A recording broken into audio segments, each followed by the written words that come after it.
Gunpoint is a fantastic reminder that a great game needs little more than careful design and clever ideas.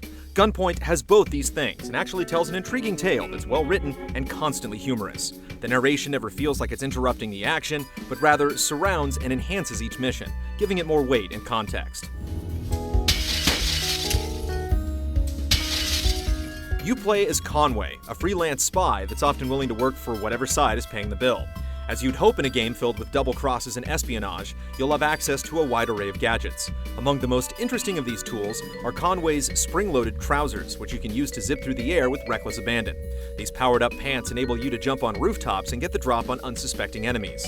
They're incredibly useful, but just imprecise enough to lead to amusing accidental situations like crashing through a window with a guard in tow. The crosslink is an equally important device that's crucial to the bulk of Gunpoint's puzzle solving.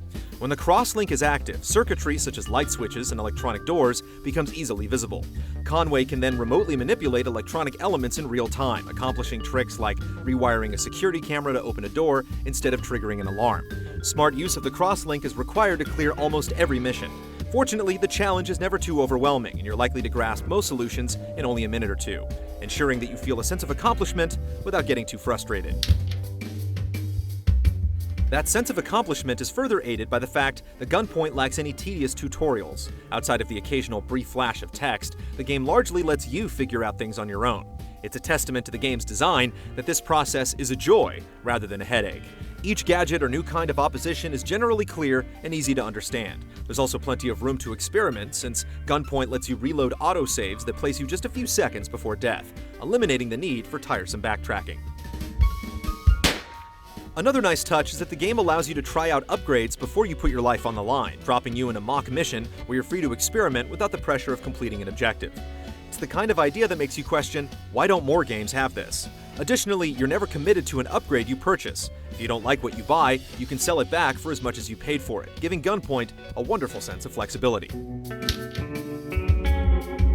The game also has a sense of style. This is largely thanks to the film noirish, jazz-infused soundtracks, swirling saxophones, dancing pianos, and staccato drums that go a long way in actually making you feel like a spy. It's perfectly tuned to the game's style and ends up one of the biggest highlights of the experience.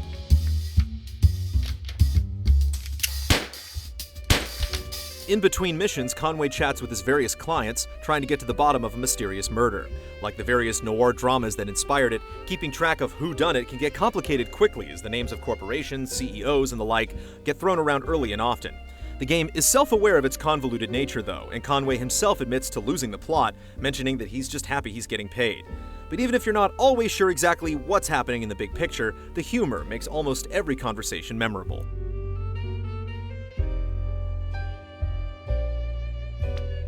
Clocking in at only a few hours, it's not hard to finish Gunpoint in one sitting. Though some may gripe about the length, the game simply refuses to overstay its welcome. With each mission only taking a few minutes, Gunpoint is expertly paced, pushing you forward with new challenges at practically every step.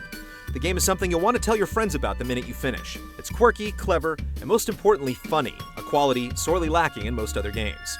Sure, there may not be a lot to it, but you'll get more out of this game in 3 hours than most games can provide in 15.